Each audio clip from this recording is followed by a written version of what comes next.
Wake up, son. I want you to see some scenes from my new Disney movie, Ernest Goes to Camp.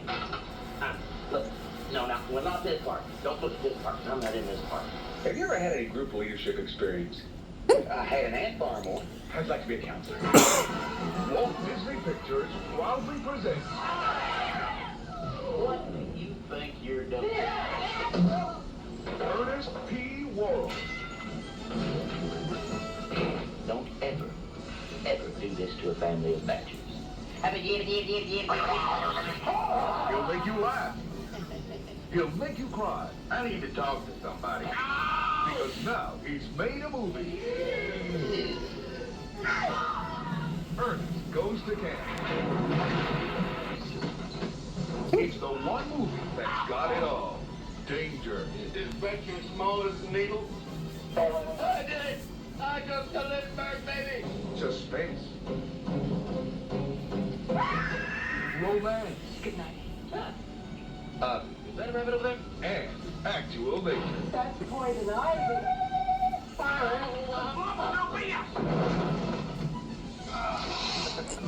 Just not counselor material. Some men try, some men die. I think we might just get a little bit rowdy. Turtle what? Turtle power to the... No, not me. Oh yeah, you. Walt Disney Pictures proudly presents Ernest P. Worrell, camp counselor. An extraordinary thing to witness.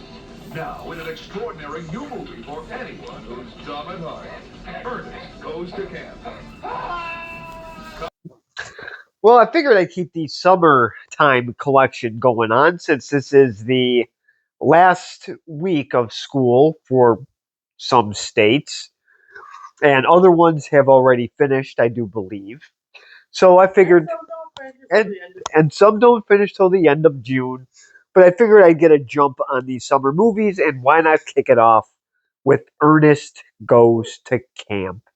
Since I did Meatballs last year, starring your favorite Bill Murray, I figured we'd go with one of your other favorites, the very talented and very wise, very elegant, very sophisticated Jim Varney, Who's that?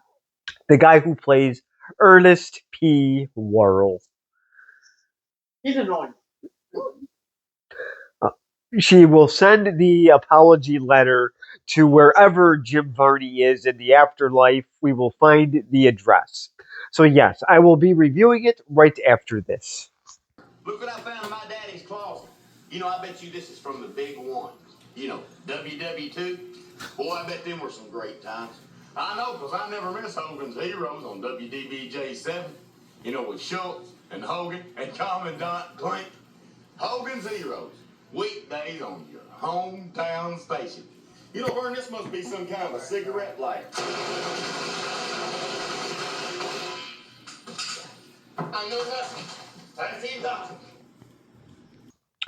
Well, I hope you enjoyed that Ernest commercial. So, this will be the third Ernest movie that I will be reviewing. Don't worry, there's only 11 more to go. So, yeah. Not fun. So this was one of the funnier commercials that I did look up. There's lots of them, but I know this is one that I did not actually choose yet. So they did say that was the best one. I don't know. There's a lot to choose from.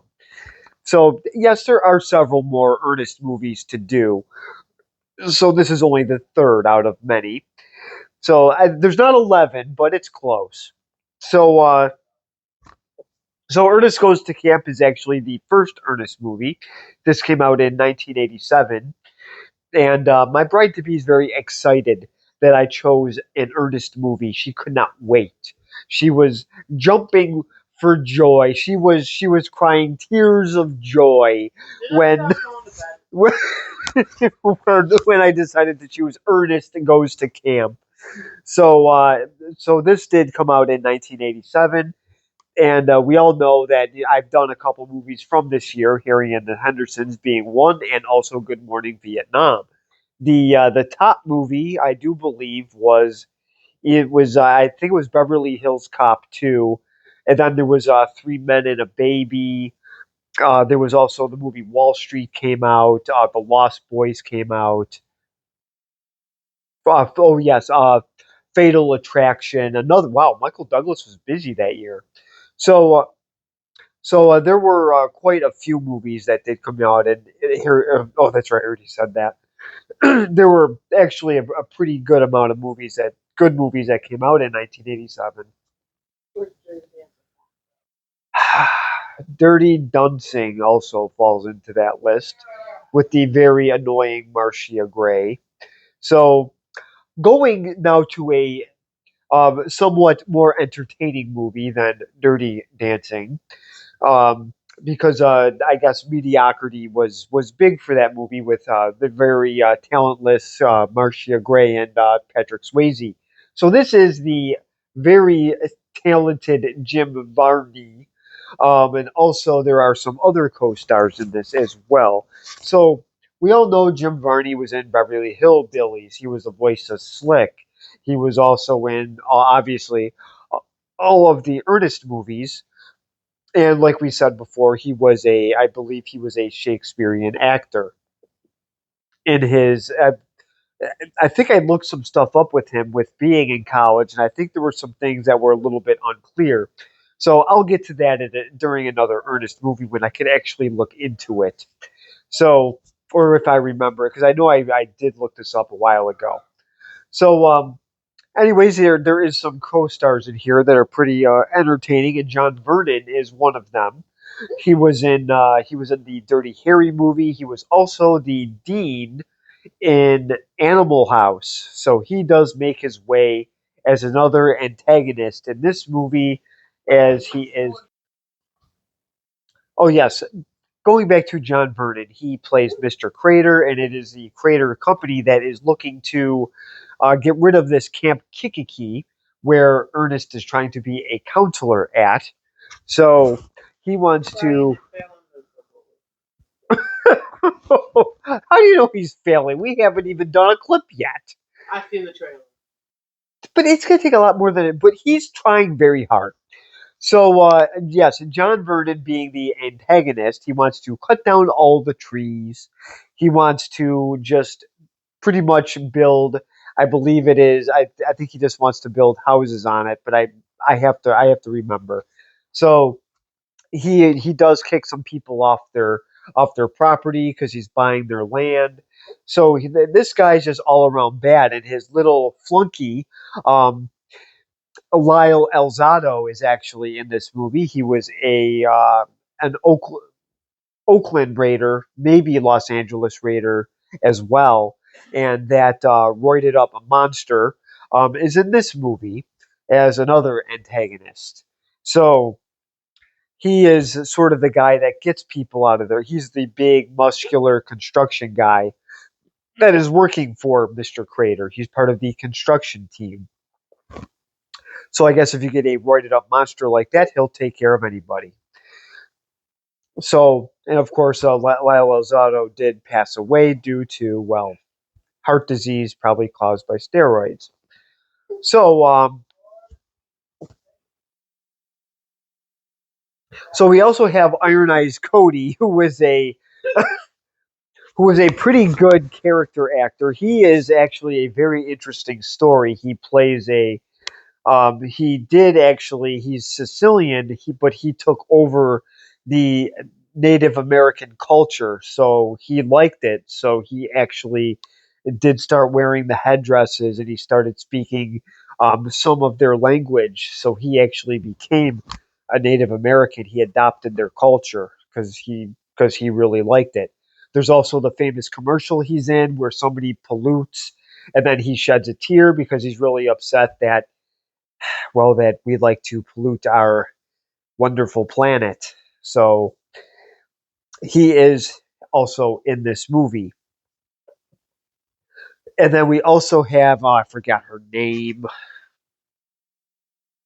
She plays Nurse St. Cloud. I can never pronounce it right. Yes, I'm cheating. Victoria Rossimo. And we know her from the movie Con Air. She was the one of the prison guards in that. So, and then we also have Gaillard Sertan. We've seen him in Hollywood Nights. He was also the Big Bopper in the Buddy Holly story, and he was also in a number of Ernest movies as well. Never seen any of any of them. Is anybody surprised at this point? No.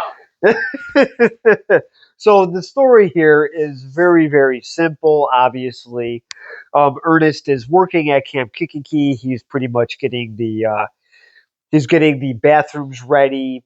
Obviously, he struggled with a toilet already. Very 2 seconds into the movie when they were doing the credits, he did that. So let's see. So he's getting the cabins ready. He's probably getting the kitchen ready. He's pretty much a handyman on, if you want to call him that. He's uh, try to be a fix it guy, I guess. He tries very, very hard. And obviously he's very dedicated and he just wants to be a counselor. That's so hard. Is it so much to ask for?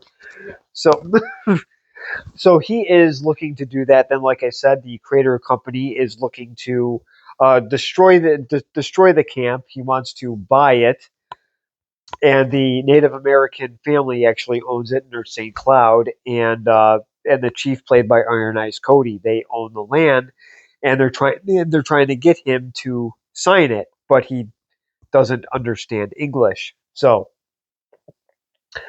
Things do happen, and let's just say that they find a way to move in, and Ernest has to save the day. So now Ernest does get a chance to be a counselor when he gets some, how do you call it, underprivileged teens or delinquents, for that matter, that are going to the camp, and he is in charge of them. So Ernest, being in charge of a group of rougher, tougher kids, is going to be interesting. So I will play the first clip of these somewhat polite kids, and let's see. I'm sure they're very kind to him. So I will show the first clip in just a second. I got everything fixed up for you at the cabin. Know what I mean? Well, look who's here. Just like old times. Yeah. Remember all the fun we had last summer? Let's start things off right. We say.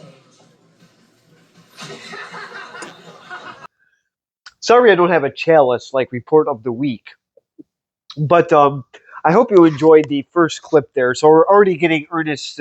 His fingers are already taking a beating from the nice um, campers at wonderful Camp Kikiki.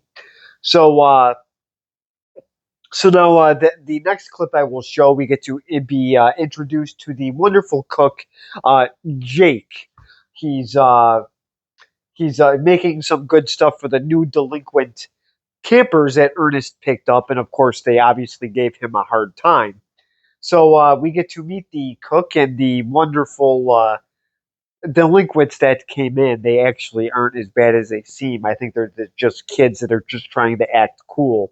So I will show that clip in just a second. Boy, do I have something special prepared for your first day at camp. Hey, what is this stuff? Well, it's sugar puffs with a gravy casserole with just a soupçon of bologna walnut fudge and pork marrow. I think it'll be a real boost for the fiber of American humor. Isn't it, Jay? Why, of course it is.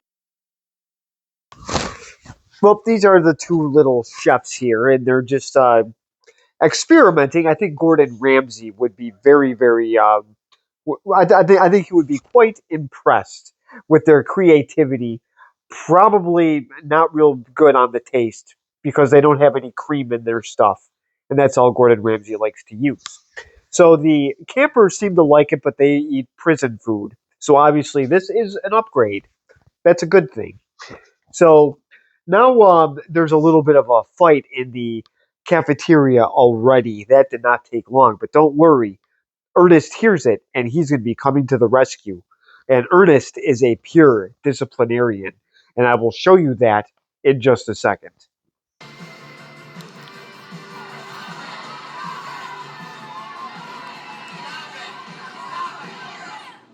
What do you think you're doing?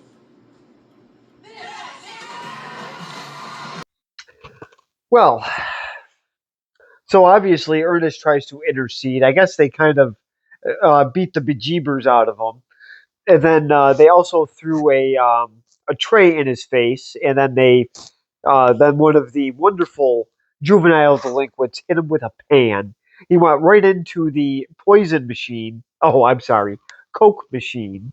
I have to do that right for Generation Boring because they love their Coca Cola with the names on the can. So that just happens to fall on Ernest. So I'm sure he's feeling a lot of pain at this point. You're probably wondering, you probably wanted to see that clip, but because this is owned by the wonderful world of Disney and no fun, they don't like free advertising. So we got to keep these clips to a minimum of 6 seconds. So if you are mad about that, please write to Disney. I encourage it. So, well, I do.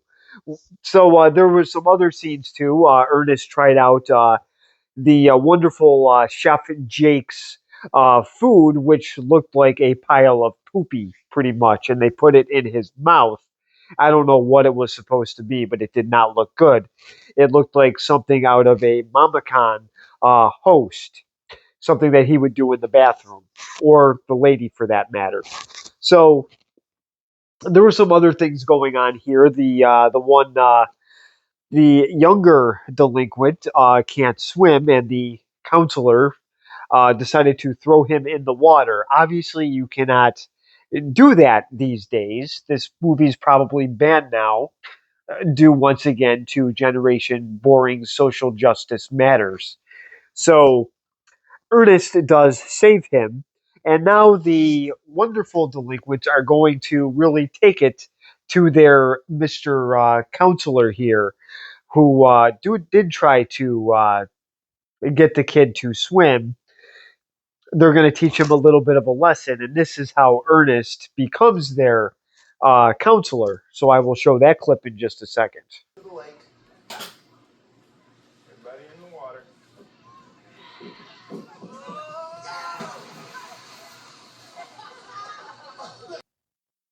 Well, I guess Stenson got his lesson learned. He's now out of camp. So they just happen to push over his wonderful ladder, and so the what you call these type of characters? You call them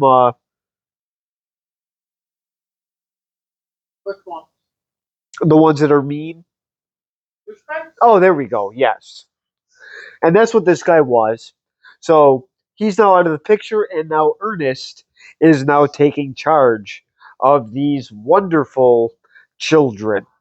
So he is now leading them in the woods. We did also meet the uh, I just went past the company, the Crater people. So we have Lyle L. Steroid. So we will be meeting him later on. So now I have Ernest in the woods with his group. So I will show that clip in just a second.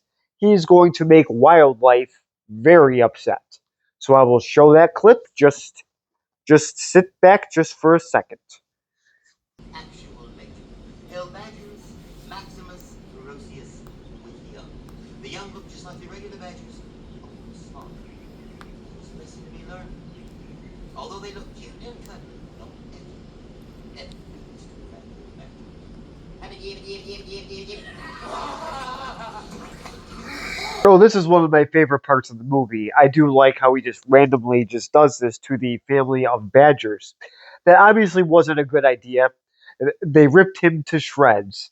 So so his wonderful group there decided to bandage him up and then drive the school bus. So it kind of it unwound him really fast and he got dizzy.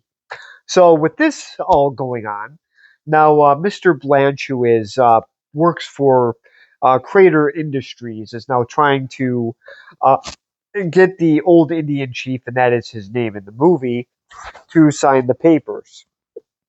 So I will show that clip in just a second. In just the first year. All right, I'll try again. But I know my grandfather. You will have great wealth if you let these men own the land. Umawa, Lazi. Ishtamana, Oneka, and I'll go hide there. He says, who can own the tree Well, this is the little pitch here to the old Indian chief, and it does not go well. He's obviously offering a lot of money, but he does not want to sell his land. That's uh, that's not really what he'll do. Sacred ground is sacred ground. So it is once again a no go. So Mr. Crater is not going to like this. His underwear is going to be in a bigger bunch than it already is. And Mr. Crater is great at playing antagonists. He's done it probably in every movie he was in. I've only seen him in a couple things, but it seems to fit him very, very, very well. So, yes, just like me. So now I will get to, like I've said, the 80s and 90s, I call them the contraption eras. And I'm about to show one that Jake is actually building, not Ernest, but Jake is making a nice little machine in his kitchen there. So let's see what waste products he's borrowing from McDonald's today. Let's show that clip in just a second. Yes, Jake. The Liver Loaf lunch arrangement's taken us one step closer to the elusive pigs and rooms.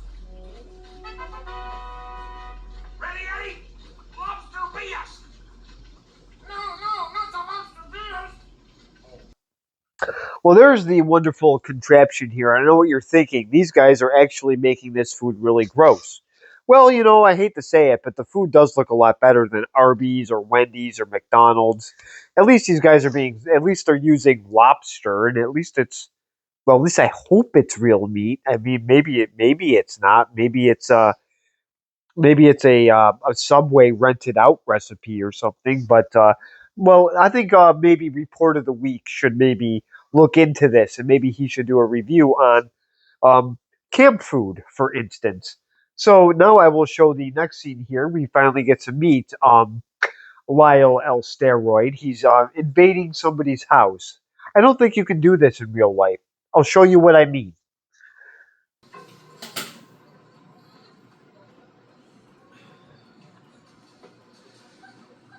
tell you, you ain't gonna take her home. I don't care what the paper says. Get out of here now! Some more of your excuses as to why you don't have that lease for Camp Kitty.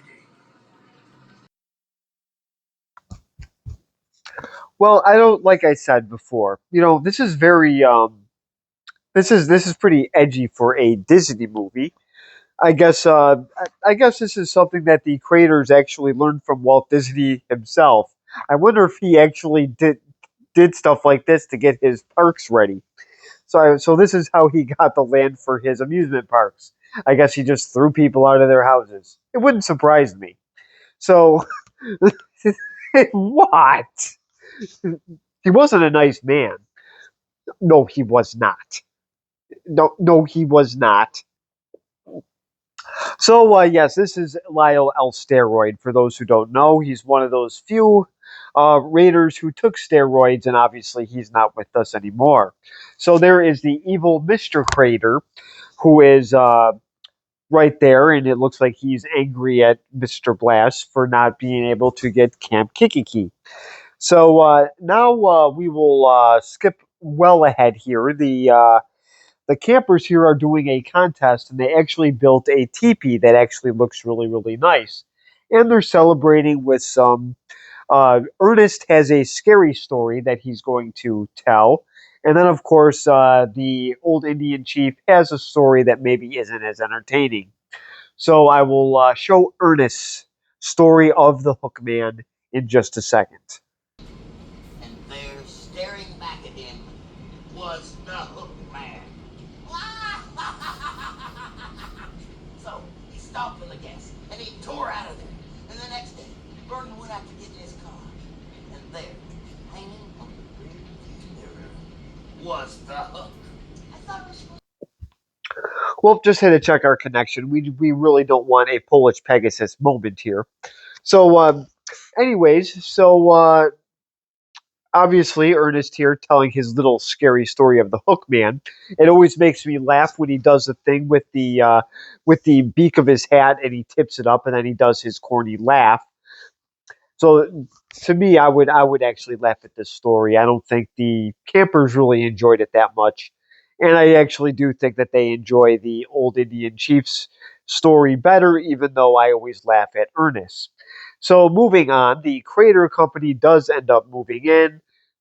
The campers do. You know what? I'm not going to tell you that part. You're going to have to watch that for yourself.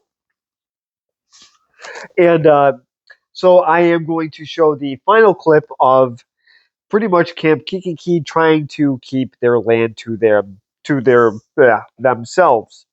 So I will show the final clip in just a second.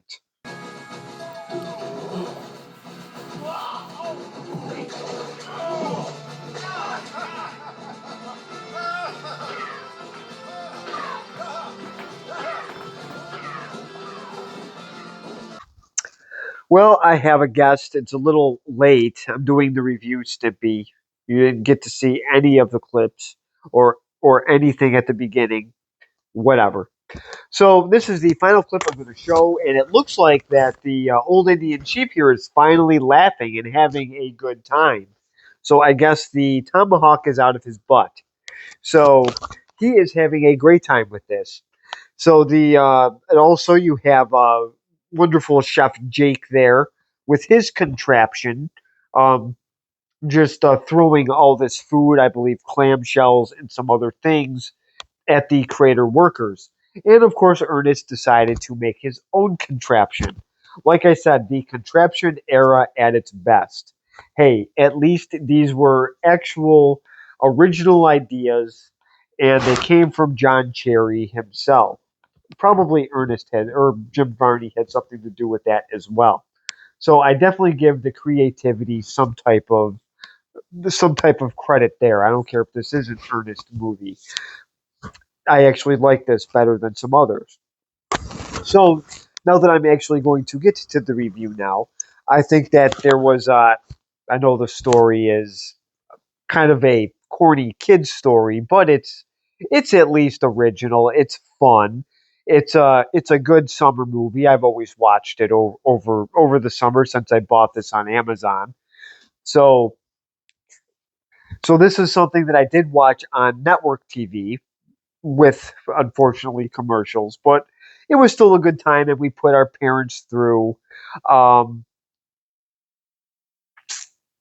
let's just say, torture watching these movies with us. They did not enjoy them. Me and my brother did. So I'm actually going to give this movie a B minus, just because this is a family movie. It's a fun movie. It's also leaning. It's sort of lean towards kids with some adult humor in there, but at the end of the day, that's what it is. This is a fun movie. It's enjoyable. I would rather see this in the theaters than some of the movies that are out today. I'd much rather see this than um, Deadpool and Wolverine, or that stupid Red movie that came out last year, or Red Christmas, or I forgot what it was called. What was it called? Red One. Yes, better than we had. Yes, better than Red One.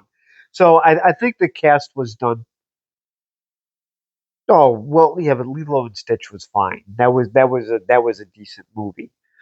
So, anyways, so the cast for this I think was done very well, surprisingly well. The kids are the kids kind of ruined the Ernest movies a little bit, but it's whatever. Ernest is always funny. The antagonists were well. Lyle Elzado was a very good hated character in this, along with Mr. Crater. He was perfect for this as well.